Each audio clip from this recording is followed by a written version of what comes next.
Okay, so this is where we left off in kinesiology, which is, really just beginning terminology. And we're going to do the terminology kind of step by step.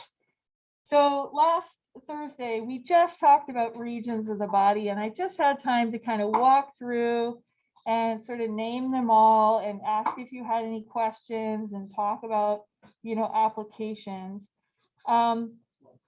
Today, we're going to get to practice with these terms before we move on to the next term. So I don't want to repeat a whole little lecture where I'm just telling you what each area is.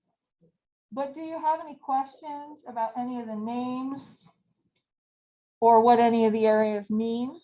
Or perhaps in other textbooks or online, you might have seen a few different words, and that happens too. Yeah, Chris. Would this be more useful in what's the thing you get when you get your new client and you see what's it called, the intake form? These terms here. Yeah. Would be more probably useful maybe during that. That's a great question. I mean, we try to use actually the most common terminology with our clients. We're not trying to use words that they don't understand. Where this comes up more is that these regions have a lot of things in the body named after them. So you'll see muscles with these names, nerves, arteries, veins, and massage techniques, right? So it's kind of more sort of the back end of the language than the language we use with the clients. If we do use these kind of words with clients ever, we want to also like point and explain, right, and not assume that they know words that they may or may not know. Yes, Taylor. Just so I can be sure I understand the difference between cervical Sure. and occipital. Sure. Occipital is just the real base of this head. Right. Yes, exactly. So occipital is the base of the head, and cervical is anything to do with the neck. So a very common word that we use a lot is cervical vertebra or vertebrae. Those refer to the spine bones in the neck, but cervical can be, anything from the structures in it, the front, the sides, the back, so forth. Yeah, does that make sense? Mm-hmm. Great. Yes. Cranial and cephalic Yes. is different, like left side of the head. That's a great question. They actually are used kind of interchangeably. They both can just mean head. Yeah, head or towards the head. But cranial, people kind of often do refer to it as the part kind of where your skull is, and not so much the face. But cephalic could be anything on the head. Yeah. And I would say cephalic is not as common of a word for us, but we do see some arteries and nerves with that. Great clarification. Yeah, Taylor. And then I don't think it's on this chart, but Sure. Vertebral is the whole spine, and lumbar and thoracic are parts of it. Exactly. So for vertebral, yes, exactly, is one way to speak of any part of the whole spine or the whole spine, and the actual, bones or the area near the bones. And yes, those are specific areas: lumbar, low back, thoracic, the area where the ribs attach, anywhere on that part, and cervical, the neck. And those three areas can refer to things besides the spine as well. So, anything in the cervical region, anything in the thoracic region, anything in the low back region. So you could be talking about the vertebral area or not. Does that make sense? Mm-hmm. Yeah, and those ones are super common. We use that all the time, and that's something you would even use like, in your charting or talking about techniques. We're working with those, vertebra and vertebral areas a lot. Yeah, common one. Great clarification questions. Any other clarification questions? Are there any that you want help pronouncing? Yes, sir. The one behind the leg. Oh, behind the knee? Yeah. Great. Behind the knee, and occasionally there's sort of two or so different pronunciations that are both correct. And for the back of the knee, you can say popliteal or popliteal. And you'll hear some of the folks that we learn from in different videos with different accents, like a British accent or what is a Southern accent. And of course, you'll, whatever accent somebody has, you'll hear a little twist on that. But with my Midwestern accent, it is popliteal or popliteal, which, doesn't sound as good as a British accent, but hey, it's where I was born. Yes. And inguinal? Yes, inguinal, yes. That also people will say either inguinal or inguinal, just like the accent on a different syllable. On our final test, Yes. is it gonna be referring in these terms, or is it gonna use the more normal terms that we would use with our clients? So should we be preparing ourselves in our mind mentally to be referring to the body areas in these terms? That's a great question. I mean, you basically need to know these terms for sure and the common terms. Okay. And there'll be a lot of words like on your licensing exam that, there might even come up something that you literally don't even know what it is. But if you know that pectoral, means this region, then you can make an educated guess whether they're talking about like pain in that area or a nerve in that area, numbness in that area. So it can come up in a lot of different ways, but you should definitely know both terms. Yep. These are super, super common terms, right? This is not like we spent our allotted 10 minutes on it and then we're done, right? Great question. Yes. There's not a practical hands-on test of any kind. That's true in the state of Washington. I'll repeat the question for the recording. Is there a hands-on practical exam? Not in the state of Washington. I believe there's only a couple states that still do, and they might have even done away with theirs, but Florida and Oregon had a hands-on test. I'm not 100% sure if they still do. Yes. Are we going to have any formal tests in here? Yes. Yes, you do. Deep breath. And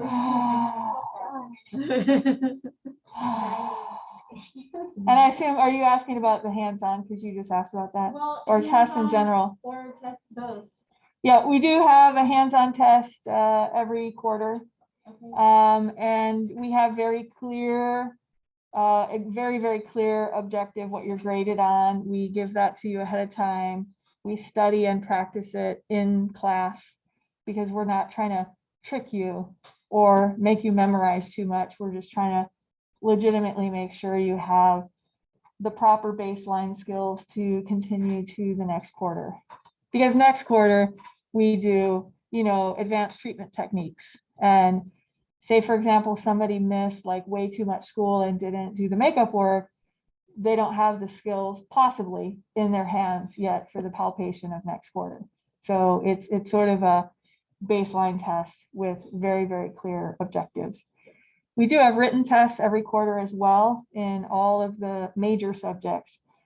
We don't have exams in the classes that are just kind of 1 or 2 credits each, because as you've already seen, we'll even have some modules kind of combined just to not explode your mind in Canvas. So for example, your first ethics module was in Massage 101 instead of in your ethics and communication class, because those 2 classes are only like a credit each, but we cover all those topics. So your Massage Techniques 101, your Anatomy and Physiology, your Kinesiology, your Pathology, those all have exams, usually in the form of midterms and finals. They are fully on Canvas, almost all multiple choice. Canvas tells you your grade right away. You can take them in as many times as you want. Canvas keeps your highest grade. You do it at your own time. So you can even look stuff up as you need. But what you don't want to do, right, is just cheat off of somebody, because then you won't pass your licensing exam. But if you're legitimately studying and trying to do the exam and just like looking up a few things, right, that's just part of the process of you figuring things out. Yeah. And they're generally about 50 questions each. How many questions? About 50. Okay, I was next to when you said the. So, my question. No, it's all right. It's all right. It usually reduces people's stress. Yeah, yeah. Any other questions on that? Yes, sir. Different direction, but we've used the word, palpation Yes, many times. yes. Can you just give a quick definition? Yeah, of course. I mean, I'm not very good at like just a definition, but I can certainly explain what it means in the context of massage. Palpation is a word we use a lot that just really means, you know, what we feel and how we feel. And so in the context of massage, you know, that's sort of how well we can sort of find structures like muscles and where they start and where they end, and their fibers and adhesions and trigger points and layers of muscle and tendons and ligaments and so forth. Yeah. And we build your skills very carefully, or we have a curriculum that gives you the opportunity to build your skills very carefully. So that first quarter, you know, while you're learning kind of these more relaxation techniques, and we're also learning more kinesiology, that is by nature building the skills in your hand for more advanced techniques like myofascial release and craniosacral therapy and things like that, that are kind of more fine-tuned, and you know, you need to know what's going on there in your hands. Yes, ma'am. Yes, I'm sorry, back to the test thing again. Deep breathing. There was a lot of, you know, tension as soon as you brought up tests, so we're going to breathe right through that. Are you looking, again, it's kind of like that other question that I asked, are you going to be looking for like a certain number of the techniques to hit, or is it kind of general flow and understanding of things and transitioning and all of that? Are you talking about written tests now? The practical. The practical test. Okay. Well, both. Okay. So the practical test in this quarter is in Massage 101. And so our, you know, the kind of main focus is kind of like a relaxation Swedish massage. And the test has a very clear structure of exactly how many points are possible for each section. And it's not a test of like, you know, you do all the effleurage techniques in sequence, right? Like, let's see, butterfly, this, boom, boom, boom. It's not like that. And it's more like, we need to see effleurage and petrissage and tapotement and these things executed well with the parameters around what that means. And so we're not testing on every single technique. And everything will be very clear. I mean, I could give you the test today if it would ease your mind to read like what it looks like. But I mean, it includes the communication aspects that we're studying all quarter. It includes the draping that we will be studying and practicing as soon as people start getting undressed for a Swedish massage, and very clear things around it. And it again, being a sort of a baseline test, it is, do you have, you know, safety skills?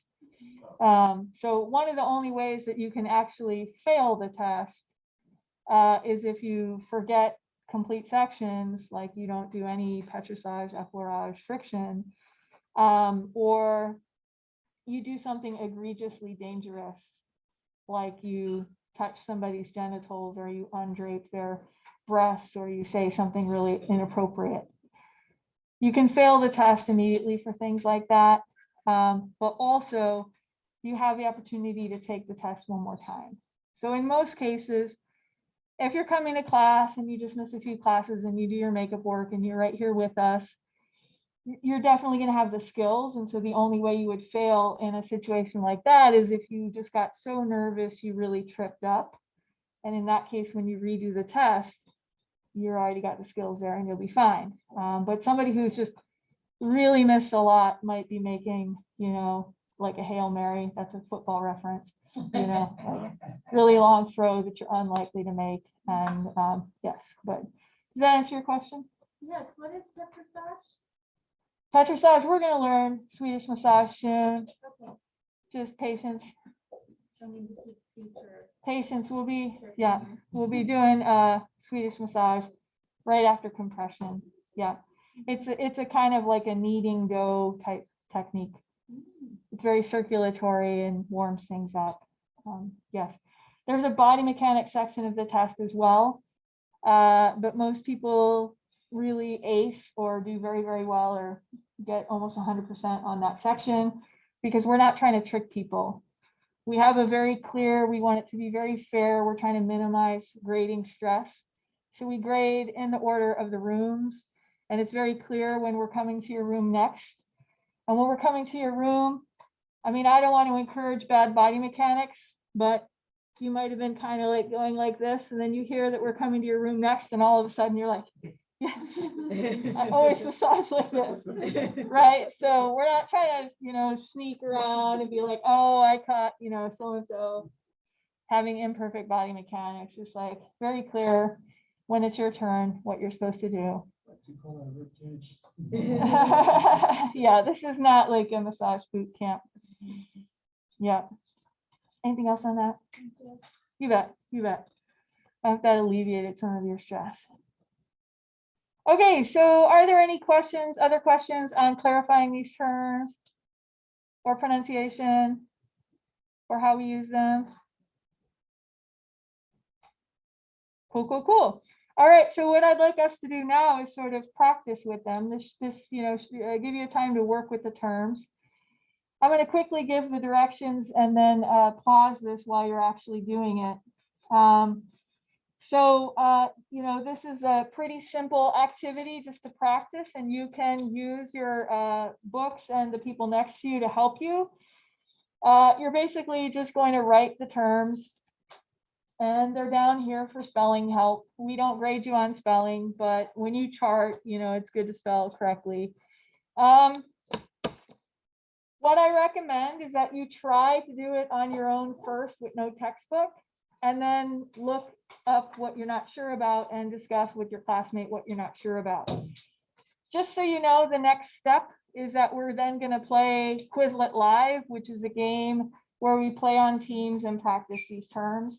So if you finish this ahead of your classmates, and you feel very confident on these terms, you could start studying the next terms, which will be, medial, lateral, and so forth. And if you're comfortable on those, you can move right ahead to flexion, extension, and so forth. So is there a question I saw? Yes. Yes, sir. Will there be a link or an invitation that we can follow for the Quizlet Live? Yes, sir. We're not there yet, but there will be an invitation. And if we have people joining us on Zoom, we have to play as individuals. But if nobody's joined us on Zoom, we can play as teams, which is a lot of fun. I love your shirt today. Thank you. That's my farm. Oh, wow. I don't own it. I just go work right there. I would recommend you try on your own and then look it up. But okay. Oh my God, this is so gorgeous. You really need a document camera back here.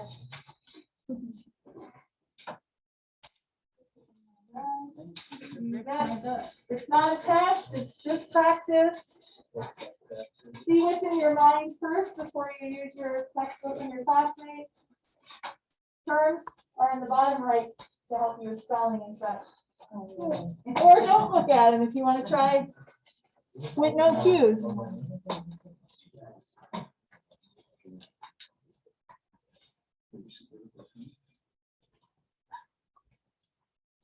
Easy here. Okay, so anatomical position is a position that we want to imagine in our minds anytime we think about any of the relative terminology or terminology talking about is something medial or lateral or superficial or deep or so forth. So anatomical position, the person is standing up with their palms face forward, looking forward. And the purpose of having this frame of reference is so that, whether you're describing or thinking about a client or charting something, whether they're, face up, face down, lying on their side, whatever, you still have the same frame of reference. So I'm going to give you an example. in this anatomical position, the palm is faced forward. So if you were to be talking about or like charting or discussing whether it's like where a scar is located or the direction of a technique, you would want to make sure that you're clear about, whether you're talking about the client, in this position with the palm down or position with the palm up. So our frame of reference, or what we're always thinking automatically, is this palm up. And so an example of when this might come up is like if we're talking about whether somebody's going to supinate, they're going to move that palm up, or they're going to pronate, they're going to move that palm down. So we're knowing like where the person is starting. So pretty straightforward. The next terms we're talking about, we're all like thinking about them in this position. But questions on this? Okay, great. So let's go back here to, that was in the module, if you need to like read that or go back to it. Let's talk about the positional relative terms. So, most of you have walked through the module already, and you know that there's some tutorials in here and some activities that you can practice with. But I want to kind of talk through the basics, and then we'll practice with them. There's the Quizlet already, so I'm actually going to have to switch what I'm sharing here. Okay, there we go. So directions and positions.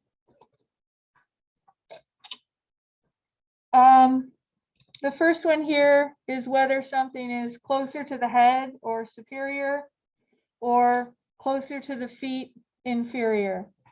So keep in mind that these are all relative. So it's not like there's a position on the body that's always superior or a position that's always inferior. So an example of how this is relative, we could be talking about the ears compared to the shoulders, or the shoulders compared to the hips. So the shoulders are superior to the hips, but the shoulders are inferior to the ears. Does that make sense? Yeah. So it's always relative. Now, if we're being super particular about this, we're really referencing on the trunk for superior and inferior, because on the limbs, the arms and the legs, we use proximal and distal. But that's just if you're being super, super particular, and a lot of people will just kind of use the superior and inferior like all over the body, and you don't necessarily need to correct them, but we'll look at that proximal distal here in a second. People can also use cranial and caudal, but we don't use that one as much. But cranial is also towards the head, and caudal is towards the butt. But we use superior and inferior more. But if you do hear the cranial and caudal, that's what it means. Is that the cranial and caudal only referring to the trunk area? Yes. Like that? Okay. Yes. All right, so let's look at the next ones.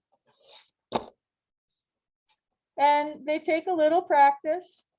So looking at this person on the top left, this reference point is what's toward the front is anterior, and what's towards the back is posterior. Keep in mind, again, this is all relative. So it's not that there is a point on the body that is anterior and a point on the body that is posterior, but what are you comparing?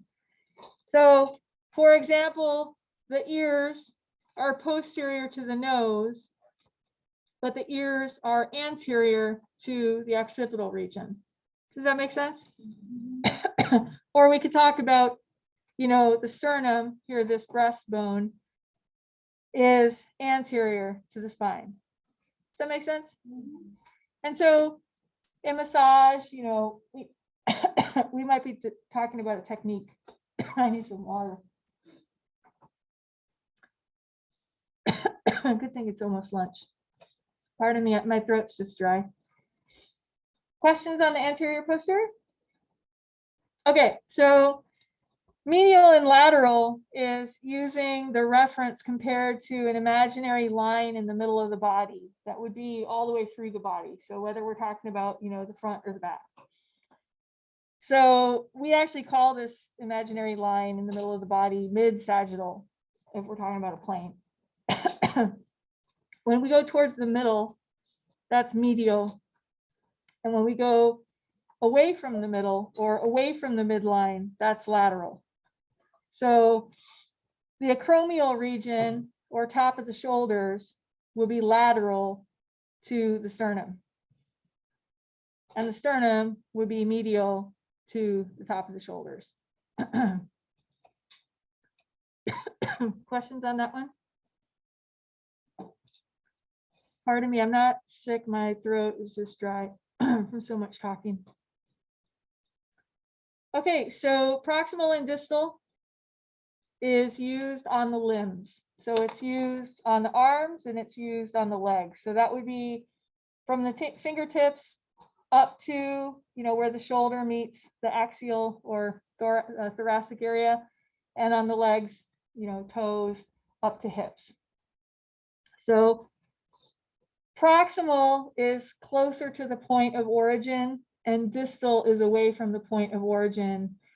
And because in kinesiology, we're talking about the limbs, what we're talking about is the proximal is closer to the thoracic area, or the central part of the body. So the hips and the shoulders are proximal to the fingers and the toes. I mean, you refer to one at a time. I gave the more general anatomical definition. So occasionally you'll also see these words like inside the body, like if we're talking about tubes. So close to the point of the origin, like if a substance is flowing through tubes, like in the nephrons of the kidneys, there would be the side where it starts is proximal. So in the kidneys, there's a proximal convoluted tubule. And then as the fluid goes through, we get to the distal convoluted tubule. But we as massage therapists are almost always referring to this on the limbs. And so a massage application of this, or an example where we would talk like this, is if we're doing lymphatic strokes or any strokes that kind of move fluids, we want to work distal to proximal. So we want to move the fluid towards the heart. That's an example of an application. But again, these are all relative. So, we could talk about the ankles. They are distal to the knees, but proximal to the toes. And, we can, we'll talk about these in terms of techniques or muscles. Questions so far? Okay, and then this last example here is superficial and deep. And we talk about this all the time in kinesiology. Superficial is closer to the surface, and deep is further in the body away from the surface. So we could talk about like the skin is superficial to the muscles. Or in kinesiology, we often talk about the layers of the muscles. So in the example right here, we're looking at the pectoralis major muscle. That's superficial to pectoralis minor. So pec major is on top of pec minor. So pec major is superficial, pec minor is deep. So we talk about those layers, and kinesiology is important. We were talking about palpation earlier because we want the specificity in what we're palpating, right? To feel exactly, when I'm touching this area, I could be on pec major or pec minor, and it depends, how deep I am. Questions? Do these terms, make sense? All right, so I'm going to pause this and we're going to do a couple little practices. As massage therapists, when people are on the table face up, we call that supine. When they're face down, we call that prone. And when they're on their side, we call that laterally recumbent. And as far as like a test question, where you're most likely to see that is like for a certain type of, contraindication or technique or something, what position would you have the client in. So yes, I was just gonna say that. Yes, you got it. So we use laterally recumbent a lot for pregnancy massage. Is a good example of that. And these pictures show different bolster systems, but it's the face down, face up aspect. Doesn't really the bolstering is irrelevant as far as the term. I'm going to pause. Okay, so moving the body, some of these terms you are familiar with. Probably you've heard things like flex and extend, but some things to know is that we have to be very specific with which joint we're talking about, because there's a lot of different places you could have flexion and extension or any of the movement. So the most accurate thing to say is the joint that you're talking about. So for example, flexion at the shoulder, and people can use the common word like shoulder, or they can use the joint name, in this case, glenohumeral joint. And at the beginning, because we kind of study area by area, we'll kind of say both, because we don't expect you to know all of the joints' formal names at first. So you always want to just say the area that you're talking about actually flexing. And if you're being really accurate, you'll say a joint name, not a bone, because if you have an action at that bone, you'll break that bone. So it's more accurate to say flexion at the shoulder or glenohumeral joint. It's not really accurate to say, flexion at the humerus, because the humerus should not flex. Yeah. So, at first this might seem really basic, but I noticed that some students, not a lot of students, some students will be progressing along with kinesiology, and it's evident that they still don't really have all of the muscle the movements straight in their mind. And it's critical that you do, because we're going to study over 100 muscles and what each muscle does, and each muscle does more than one thing. So it's impossible to sort that out in your brain if you don't first understand what the actual movement is.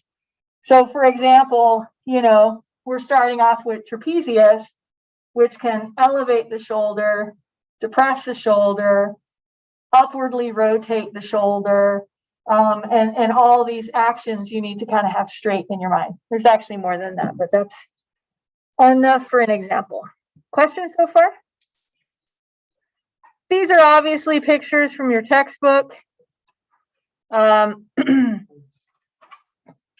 what edition you have, but you can also look in the back for movements of the body. Okay, so we're first looking at movements on the spine and thorax. And actually, I think it would be more logical kind of if we back up a second and just kind of sort of define flexion and extension that we're looking at here. In most cases in the body, flexion can be looked at as a decrease in angle. So, here, does anyone remember geometry, what a straight line is in degrees? 180. And then like up in a right angle is like 90. So if you go from 180 to 90, the number's getting smaller, you are decreasing the angle, right? So that's flexion. And extension is an increase in the angle. That makes sense in a lot of joints, but there's a couple where we're looking at the whole thorax or something where it's a little abstract, but you do need to know that basic definition. So here we're looking at the spine and thorax. And was there any questions on that before I? Okay. All right. So flexion is when, you bring the spine forward. And if you flex like as many of the joints as possible, you kind of end up in a fetal position. So, and this is like part of that flexion. Extension is bringing this spine or thorax back. Rotation is this twisting motion. And the movement at the spine, is a little more complex than some joints because we have sort of like a snake, all of these little tiny joints, right? So it's accumulation of all these little joints doing little movements. So these are all, rotating a little bit to create that rotation. We'll look at the spine in detail. That's just kind of like a quick look at it. Lateral flexion is when you go to the side like this. So that could be like your neck, your head and neck, or that could be your whole torso. Questions on that one? If you extend forward and straight, is that a hyperextension? Yeah, great question. So a lot of times people talk about extension as just going backwards, but technically once you cross the midline, it is hyperextension. Yes. It's not necessarily wrong, to call this extension, but once you're past here, it's hyperextension. Yep, great question. Okay, so looking at the neck, we're looking at the same movements we just did, but on the cervical or neck region. And sometimes people will call that action on the head and neck. Again, the head's not really a joint, but people sometimes, because you see the head moving, will sometimes say head and neck. So we have our flexion, is when the nose, comes down and your chin comes down. That's flexion. Extension, head back. And again, we're talking about this action on multiple little joints adding up. And when we look at the spine, we'll look at those little tiny joints. Rotation is that, shaking your head side to side like you're saying no. Left and right. And then the lateral flexion is, to the side. So like your ear going down to your shoulder. Yes. Yeah. And that's, this again is a good example of, these are great terms for clarity. But if you're teaching a client, stretches or so forth, you should use the common description too, because they probably don't know what lateral flexion is. So, you can say move your ear down to your shoulder as an example. Questions on any of those?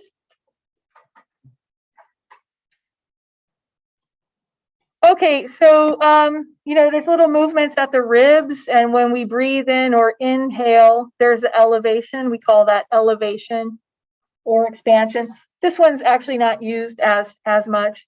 When we exhale, these ribs go down and depress.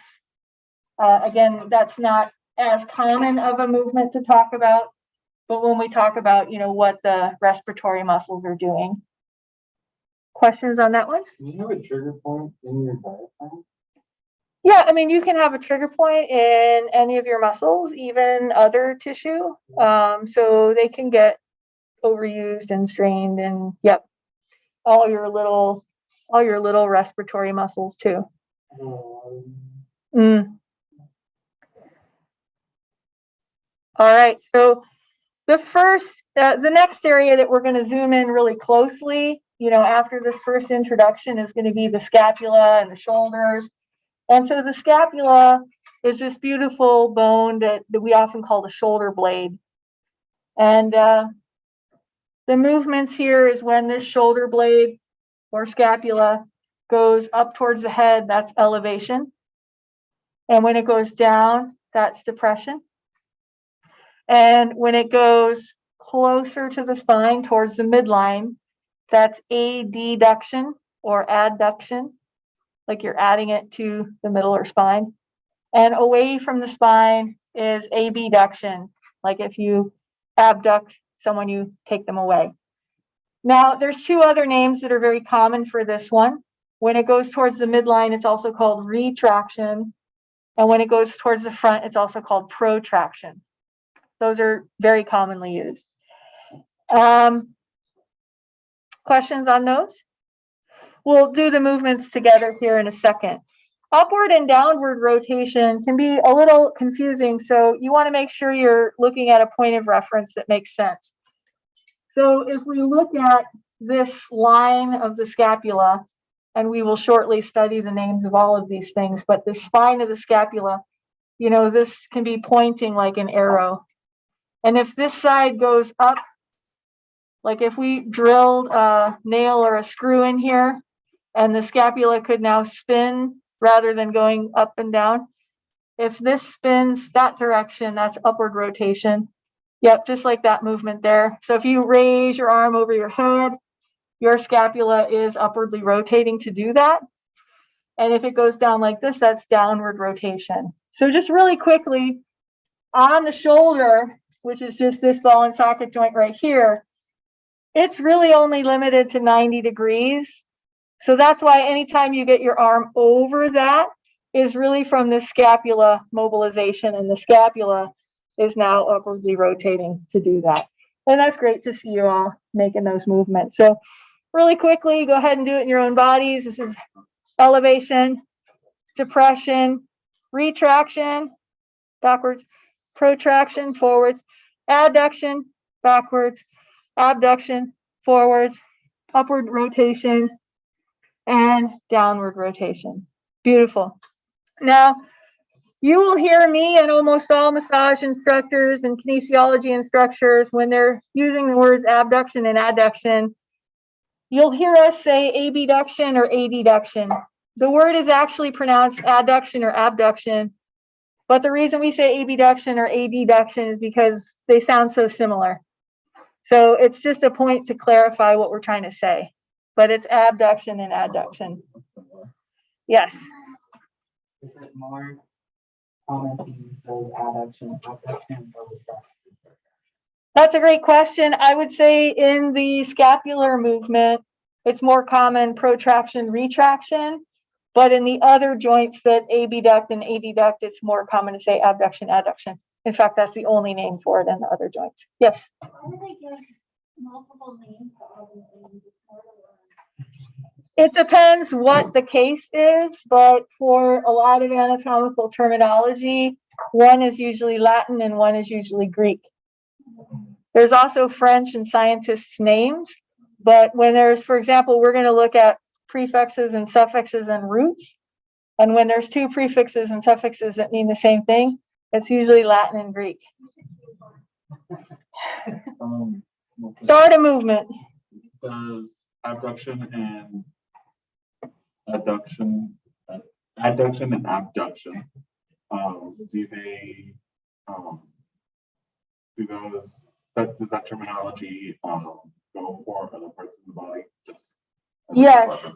Yes, they do. So we'll do, each movement here, but abduction is taking the arm or leg away to the side. This is abduction to the side, like you're doing a jumping jack, but not all at the same time.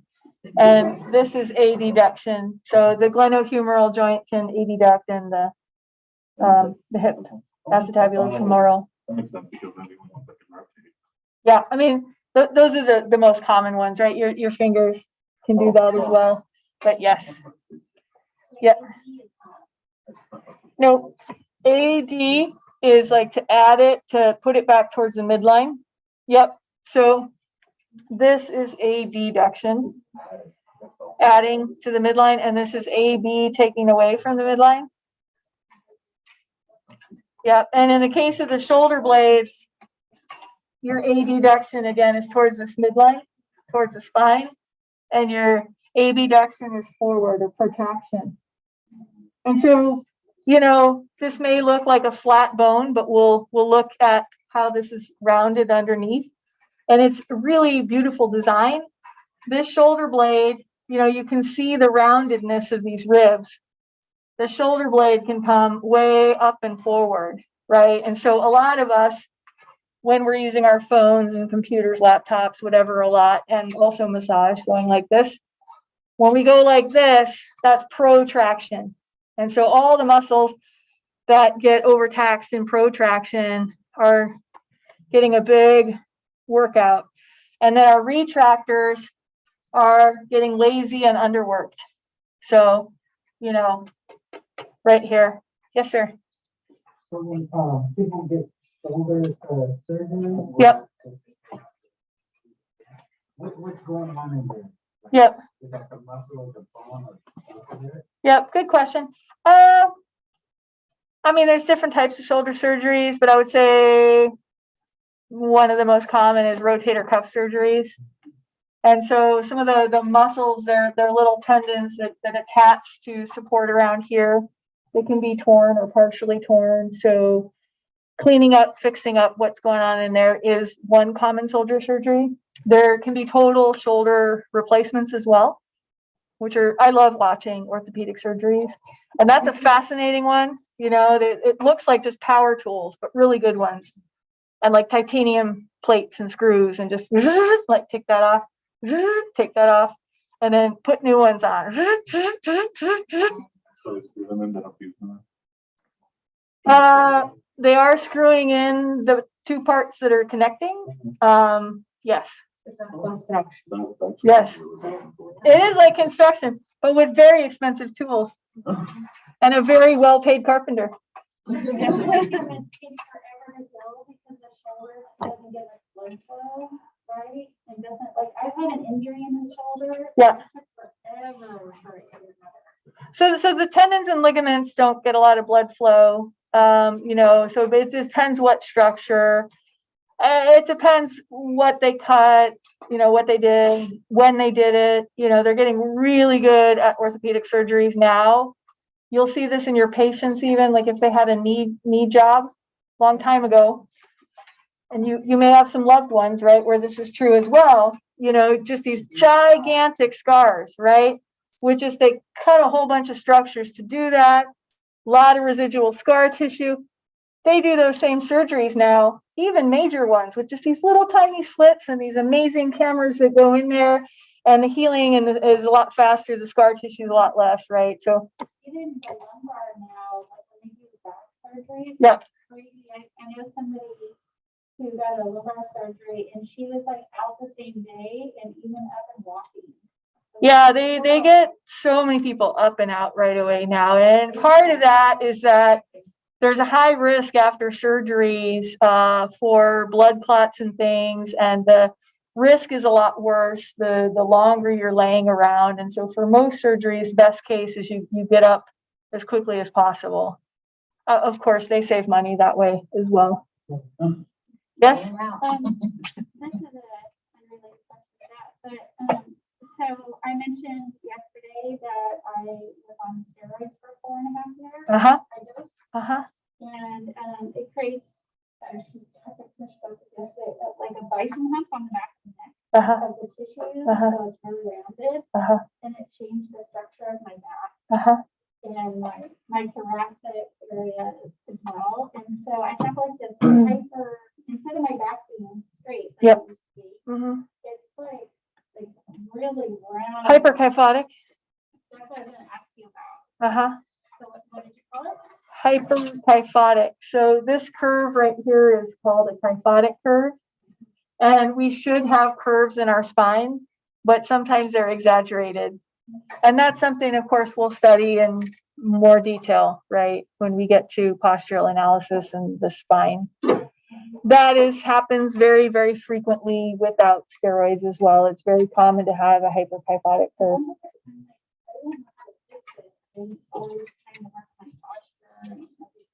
Uh-huh.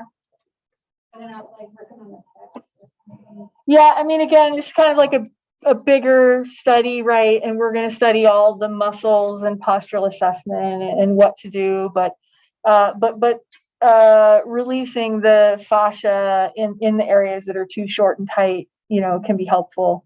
And you can increase some length here too, where there's, but it's a lot for the end of the second week of school. Laying flat on the ground is just. With a towel there, under your spine is nice too. All right, so glenohumeral joint. The glenohumeral, when people say the shoulder and they're specifically talking about the joint, they're talking about this ball and socket joint. There's only two ball and socket joints in the whole body. There's this glenohumeral shoulder joint, and there's this acetabulo-femoral hip joint. Now, people, of course, use the word shoulder very casually, right? And it could mean anything from up here to back here to around here, right? But if you're talking specifically about the joint. So our ball and socket joints are our only joints that truly can move, all three planes, 360 degrees. I got a computer in my way here. But it's this big all the way around motion, only possible at those ball and socket joints, and it's called circumduction, and is sometimes described as a cone-shaped movement. But let's go our movements one at a time. If this glenohumeral joint comes forward anteriorly, this is flexion. I love seeing y'all do it too. And if this goes backwards posteriorly, that's extension. And if we want to get technical, if it passes your midline and we keep going back, that's hyperextension. But we could also just call that extension. Wow, you are very flexible. You're our gymnast, right? Yeah, my arm does not do that. Okay, so questions on that part? If our glenohumeral joint goes open out to the side like a jumping jack, that's abduction, abduction, as far up as it goes. But if we go above 90, right, we're also moving our shoulder or our scapula. Closer to the midline is abduction or adduction. Now, if, we're kind of going along with the horizon across, horizontal abduction towards the midline, horizontal abduction. I feel like I'm dancing with this guy here. Okay, and then this one can be a little harder for people to see. We want to focus at the movement right here. Sometimes we get confused about what the rest of the arm is doing. But we're talking about the shoulder movement right now. So if this rotates inward, I love seeing people do it, that's medial rotation. And if this rotates outward, that's lateral rotation. Now, there's some things that can go on distally, right, that can be confusing. We can have this movement with the arm, straight, or with the elbow bent, right? So sometimes you'll see this movement happening like this, but we're not talking about this right now. We're talking about this, right? So this is the medial rotation, and this is the lateral rotation. This one also has two names because I know you love that. It's so fun. More things to learn. This also can be called internal rotation, the medial one, and this also can be called external rotation, the lateral one. Same exact thing with the hips, right? These movements all happen there. So I'll get into postures later, but people are often in medial rotation. When you're slumping forward, you're not just moving your scapula forward in protraction, you're also rotating your arm forward. So a lot of us are like this. I'm exaggerating, but not so much for myself. I'm hardly exaggerating. Questions? Different horizontal rotation. Adduction? With different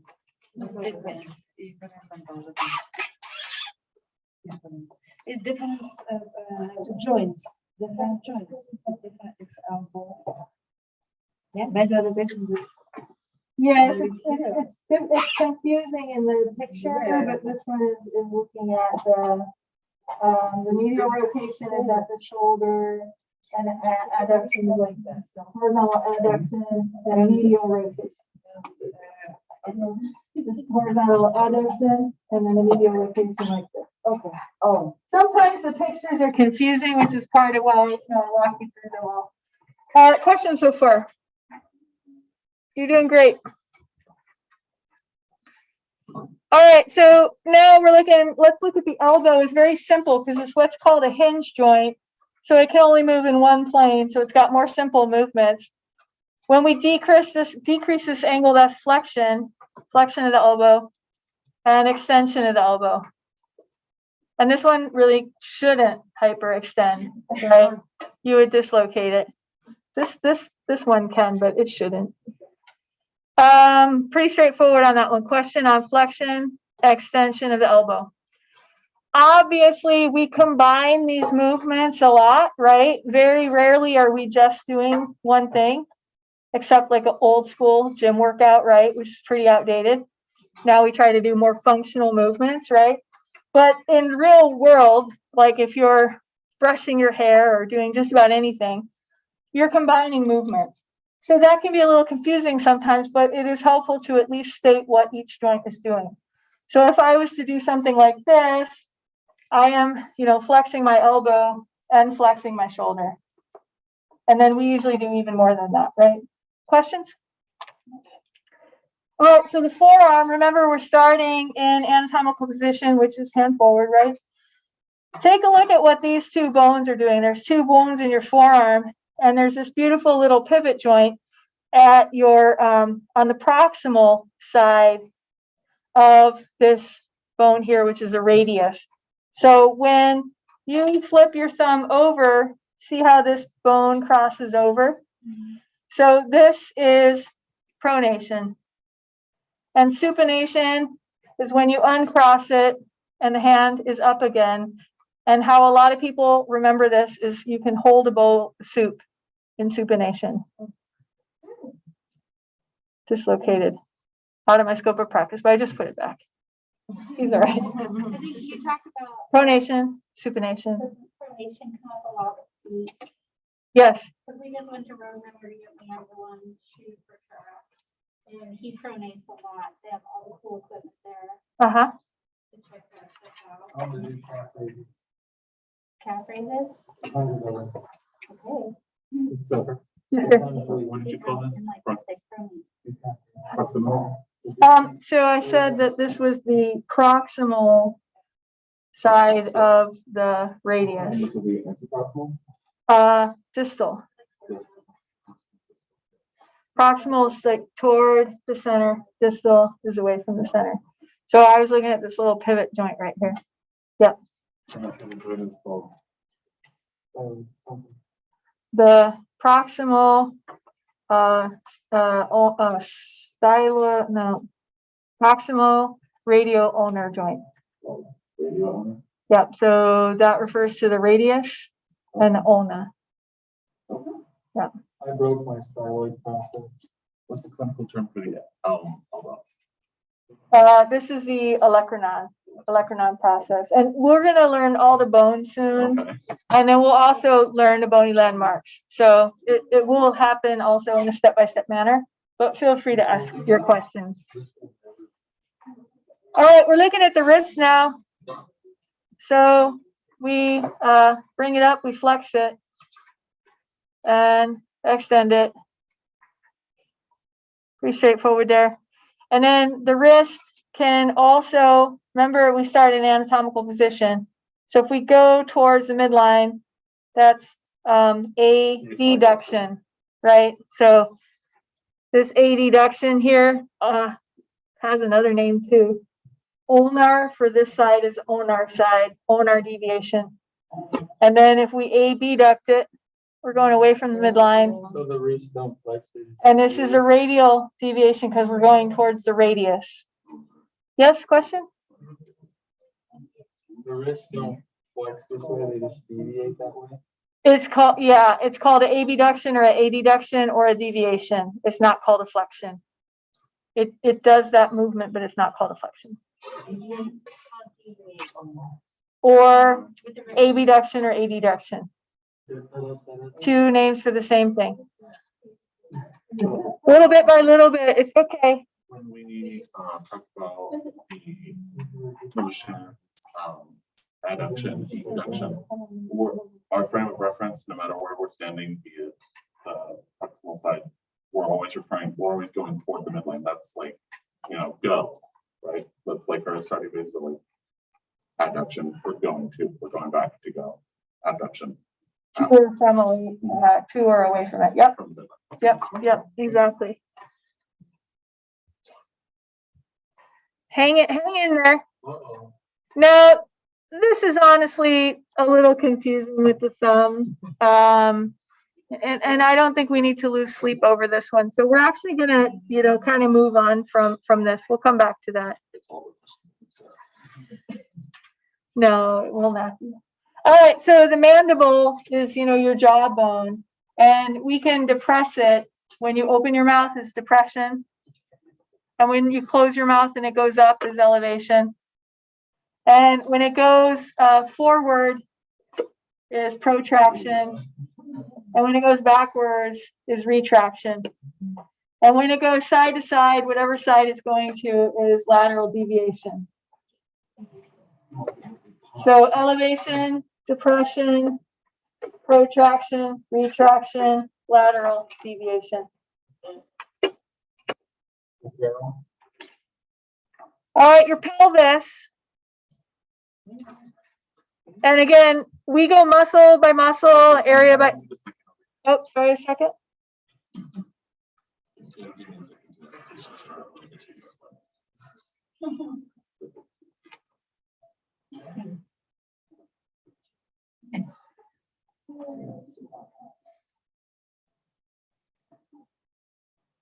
So this one is kind of facing forward in the middle. This person here? Yeah. Like this one.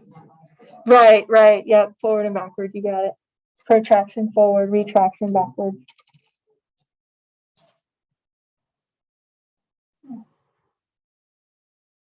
I just never imagined that the jaw looks like that from the side and how it's connected to our skull. Yeah. I know people, of course, they have a lot of jaw problems, right? TMJ and so forth. And that's actually like a whole specialty of massage therapists. You could get a lot of referrals. Make sure you yell it out right in the middle of my sentence. Excitement. So the cranial circle, that whole specialty, is that something that you have to specialize in outside of your license? I'm a little confused by the outside your license part, but you can practice craniosacral as a massage therapist. It's advanced study, so we only introduce it in an introductory program, but you can take more classes and practice it. You don't actually need an extra certification, but there's a lot of classes it's best to get certified in. Does that answer your question? Awesome. All right, are we gonna move on? All right.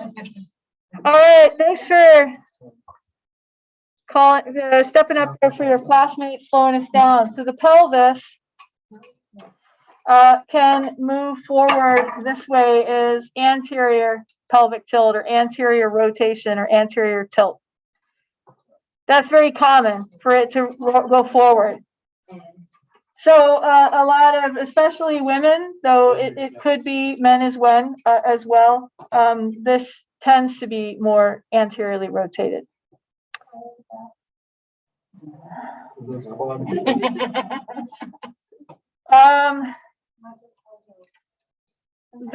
There is a different biodynamics even in the way we stand and walk with the big Q angle here, and so this tends to go out of place forward.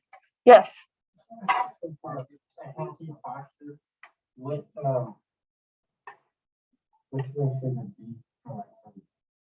Yeah, between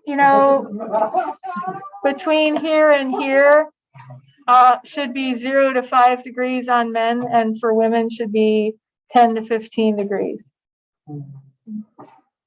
Approximately, right? Like everyone has anatomical variation, and we're like, even Olympic athletes have variation. But sorry, there's more to your question. For a healthy, like lower back. Yes. Yep. Where would you want to work out the most? Right. Again, we'll talk postural assessment, detailed muscles more later. But this person is going to need some strengthening of their core. This person is going to need some releasing of their glutes. The hamstrings right here, they're pulling right here, and releasing them can do a world of good for the pelvis. And then, of course, the obvious local areas. But we'll study detailed muscles, bit by bit. Feel free to ask questions, but a lot of this is pretty deep, and try not to let it explode your minds. There you go. Woo! All right, so then a posterior pelvic tilt, this is opposite. This goes backwards. So when somebody has an anterior pelvic tilt, they also have more curvature in their lumbar area. One example of when this tends to happen to women a lot is when pregnant, with all that, baby in the front. Lateral tilt. Lateral tilt is one of these sides higher than the other. You would specify which one is, elevated and which one is depressed. And we'll study the muscles, right? There's a muscle that tends to, it's called the hip hiker, it's quadratus lumborum. And so, we've all kind of stood with our weight on more than one side than the other, right? Balancing a kid or groceries or whatever. And so, our QL does that hip hiking. Yep.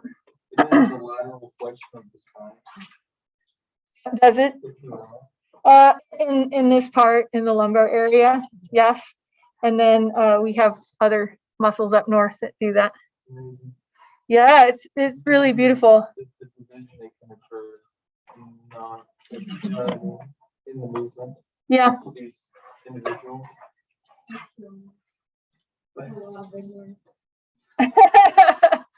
You're exploding her brain. Yeah, I mean, it is interesting how they can be all isolated. I do also find it very fascinating how much they work together. So again, all of these things are really combined, right? Which is, yeah. But we're just looking at the movements, right? We don't have to go too deep today. But, let your mind take you where it does and make these applications. So in our hip, this is also called a coxal joint, and its fancy name is acetabulofemoral. So again, when you first hear joints, ligaments, and their names usually sound really long, but they're almost always combinations of part of the words of the bones or the bony landmarks. So when we look at the hip in detail, we'll see that the head or the ball is called acetabulum. I said that backwards. It's the socket that's called an acetabulum. And the femur is the femoral part. So acetabulofemoral joint is the long name for this. A lot of syllables. A lot of syllables. Woo! So at this coxal joint or this hip joint, when it comes forward, that's flexion. And again, because there's so many joints that can flex, we'd want to say flexion of the hip, or flexion of the coxal joint, or flexion of the acetabulofemoral joint. Here we have extension. And again, keep your eye on the joint in focus, because a lot of times, again, most movements combine multiple joints moving. So you might get confused, right, if the knee is bent at the same time. But notice how I'm going to keep the knee at the same angle. So this movement is, well, I didn't, the angle change. I will try to. So this movement is actually happening at the hip joint right now. Yes, ma'am. Fluctuation and extension, it's like I'm getting confused in my head because when I think of flexing, I think of almost squeezing in. And then when I think of extension, I think of like this, but it's like the opposite, it's like fiction and nonfiction or something. I don't know how it's like fiction and nonfiction, but it is like flexion is a decrease in angle, and extension is, so when you went like this, extension, that was extension. Okay. And this is flexion. Right, but I don't get a fiction, nonfiction connection. Getting into genres of books.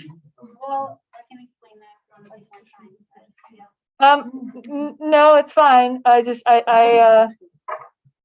Your first part of what you said is what the movement is. Okay. I for some reason I thought Like you you were described saying it the opposite. perfectly. So I thought you were saying the opposite. I'm sorry. That's all right. We got to take time to clarify these things. This is flexion and this is extension. I don't want to confuse you, but you're showing like a classic biceps flexing. And people often use casually the word flex to just mean a muscle doing its job, right? But we're talking about these joint movements, right? So the one you showed happened to be flexion, but people will sometimes talk about flexing your muscles, which could be any kind of movement. Does that get to what you're? But you were saying, like flexation and expression.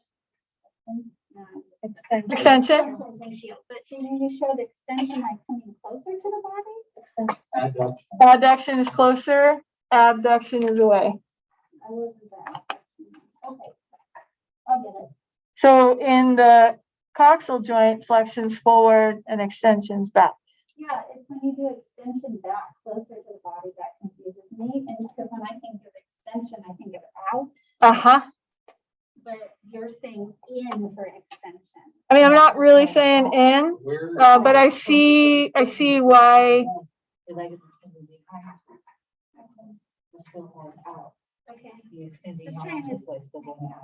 You could think like flex forward in that case.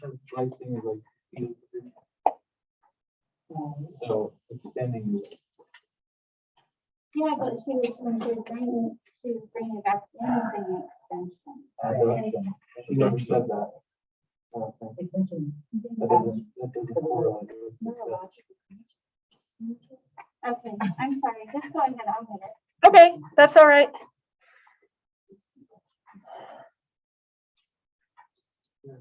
All right, so that was flexion and extension. Abduction is away from the midline, so the hips can do that. Abduct away, like to abduct a child, to take them away. Adduct is towards the midline, to add to the midline. Lateral rotation, medial lateral rotation. Again, if we're talking about the hip, we want to focus what's happening here.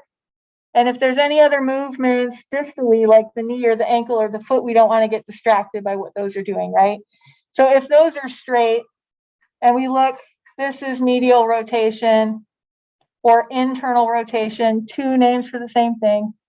And this is lateral rotation, like the hips opening up, or external rotation. So on me, you know, this would be medial and this would be lateral. So when your clients' feet are flopping out when they're supine, if it's coming all the way up from the hips, that's a lateral or external rotation, right? So that's a common position for them. What can be so confusing sometimes is, you know, like if you bend your knee, this is still internal rotation and this is still lateral rotation. We don't want to get distracted by the knee and the foot. Yes. It also could be like specific to the part you're talking about, right? Exactly. You always want to say what you're talking about because, of course, multiple joints have the same movement, right? So we would definitely want to say internal rotation of the hip. Yeah, because one joint could be doing the opposite of what the other joint is doing. It depends which one you're focused on. Exactly, right? And so you always say it. So, you know, like, well, I'm going to start like this. The shoulder is flexing while the elbow is extending. So situational. I mean, it's where, you know, what joint is doing the movement, right? All right. We're getting pretty close there. So the knee, it might at first glance appear backwards to you, but it's really not. Flexing, we're decreasing the angle. So this is flexion of the knee. And like if you're going to kick a ball is extension of the knee. So we're increasing the angle on extension. We're decreasing the angle on flexion. Questions on that one? So you extend the knee, but you flex the hip when you kick. Exactly. Yep. So Exactly. And the movement of lateral rotation and medial rotation on the knee is a very subtle movement. That's kind of more like a locking, unlocking thing. We're looking at the knee more like a hinge joint. So we're not going to focus on that subtle movement. well, I will say though that with you get people who have ACL injuries, they probably can't rotate the amount of degrees that she's saying. Because I noticed that about myself. Is that I couldn't move my tip, my foot didn't rotate. Yeah, thank you. Thank you for all the students who keep saying they when students say she. I don't like to have to correct students when I'm teaching because I like to stay very calm and patient and answer any question a student asks me. So I get in a little, I don't want to correct. So thank you for those of you who are correcting. You bet. It's a learning process. All right. Yes, sir. I know it just doesn't have anything to do with what we're doing now, but if someone is referring to you and not exactly, talking about you, but talking about you to someone else, would it be correct to use the Z or Zer in this case? Still, because I like they is good. I used to go by Z and Zer, but it just confused people. So either. I mean, every person has their own preferences, and mine is they. So, and if you are correcting someone, that would be the one to correct them on. Thank you. Okay, so the ankle. We have, when the ankle, we looked at this a little bit in the lab. When the ankle comes up, like you're taking the foot off of the gas when driving, is dorsiflexion. And when the ankle goes down and the foot goes down, like you're putting your foot down to go faster in a car, is plantar flexion. Or, on the ground, you're planting your feet on the ground is plantar flexion. Yeah, so dorsi and plantar flexion. Inversion is when the inside or medial side of the foot goes up. So go ahead and do it on your own feet right now. If you lift that inside medial side up is inversion. If you lift that outside lateral part up is eversion. And of course we can combine those motions.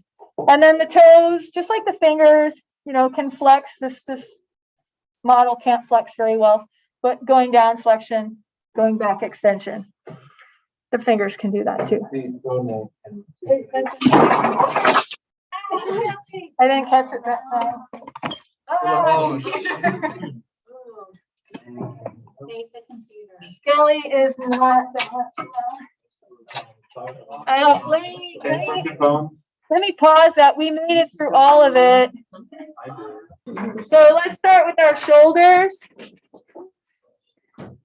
A lot of massage therapists are kinesthetic learners, so we learn well by doing. So we want to do these movements. So we're going to focus on our shoulders, our glenohumeral joint. Let's abduct. So let's say abduction. Abduction. Abduction. Abduction. Abduction. Abduction. Beautiful. We're going to stay with our shoulders. Flexion. Flexion. Extension. Extension. Beautiful. Flexion. Flexion. Beautiful. Extension. Extension. Beautiful. We're sticking with our shoulders. Medial rotation. Roll it in. Beautiful. Lateral rotation. Beautiful. Medial rotation. Medial rotation. Beautiful. Lateral rotation. Beautiful. We're going to go horizontal on the horizon. Adduction. Horizontal adduction. Horizontal abduction. Beautiful, beautiful, beautiful. Okay, we're going to do elbow. Elbow flexion. Elbow flexion. Extension. Extension. You're doing this great. Flexion. Flexion. Extension. Extension. Beautiful. We're going to focus on our wrists. We're starting in anatomical position. So in anatomical position, if we go towards the midline, it's adduction, adduction. And abduction. Abduction. Beautiful. Adduction. Adduction. Beautiful. And abduction. Abduction. Beautiful. We're going to do our pronation, supination. So flipping over down is pronation. Beautiful. And supination. Beautiful. Pronation and supination. Beautiful, beautiful. Our fingers are going to flex and extend. Beautiful. Our thumb has extra motion. It can opposition. Beautiful, beautiful. Our head and neck, flexion, extension. lateral flexion of our head and neck, ear to shoulder, and our other side has the same name, lateral flexion. Beautiful. All right, we're going to do the same for our thorax or our torso, flexion and extension. Beautiful. Lateral flexion of our torso to the side, and the other side has the same name, lateral flexion. You're all rocking it. Our hips, when they go forward, flexion of the hips, extension of the hips. Beautiful, beautiful. Abduction of the hips, abduction, adduction of the hips. Beautiful. Medial rotation of the hips, turning it in. Medial rotation, lateral rotation. Medial rotation, and lateral rotation. You are doing beautifully. We're going to do our knees now. We're going to flex our knees. Flexion of the knees and extension of the knees. Flexion of the knees. Extension of the knees. Beautiful. Dorsiflexion of the ankle. Dorsiflexion. Plantar flexion. I did that backwards. I'm sorry. Plantar flexion down. Dorsiflexion up. I'm spacing out. Plantar flexion down. Dorsiflexion up. Beautiful. Inversion. Medial side up. And eversion, lateral side up. Beautiful, beautiful. Great job, everybody. Any others you have questions on or want to practice? I'm sorry, Gabriel and then Jade. Rotation of the pelvis. It's hard. It's a little hard to do just standing, but yeah, anterior pelvic tilt forward, posterior pelvic tilt. So when you tuck your butt under is a posterior pelvic tilt, and forward is anterior. Great one. Jade? Put your posterior. I'm sorry, Jade has a question I can't hear. What if you're like pigeons, would your hips like go in? Oftentimes that comes all the way from the hips, yes. Oh. Yep, we'll look better at postural assessment. Sometimes it's coming more from the knees, but often all the way up from the hips. Yeah, good question. All right, yes, question. Could you explain adduction, abduction, and extension difference? Yeah, so remember we just, we want to go to anatomical position. Yeah. So if we're going away from the midline, that's abduction. And if we're going toward the midline, it's adduction. And But, flexion forward, extension back. Okay, forward. Yeah. Flexion. We're not going to learn all the muscles that act on the thumb though, so it's not one we're actually going to get like studying in detail. Anna. I don't know if I should bring it up again. That extension thing. Yes. When you're bringing it back right to your body, like I can see if it was extension, then it goes behind your body. Yep. So when you bring it back to, that seems counterintuitive to me to call it like this? extension. You see what I mean? Uh-huh. That's why I'm trying to get it right in my brain. And I was talking about the opposite thing. Uh-huh. Because when you're saying extension, I'm like, what? Extension seems like it would be this way. Uh-huh. You know what I mean? Yeah. Let me think if there's another way I can explain that to you. Thank you. Yeah. Another thing we can do that might help some people and might confuse others is next week we can add discussing what plane we're in. And if a movement, you know, stays in a certain plane, may help you, may confuse you. I didn't want to add it at first because usually people find the planes confusing. So we'll add that next. We'll come back to these next week to practice them a little bit more and do Quizlet Live. Are there any questions? Should we finish this at home if we didn't finish it?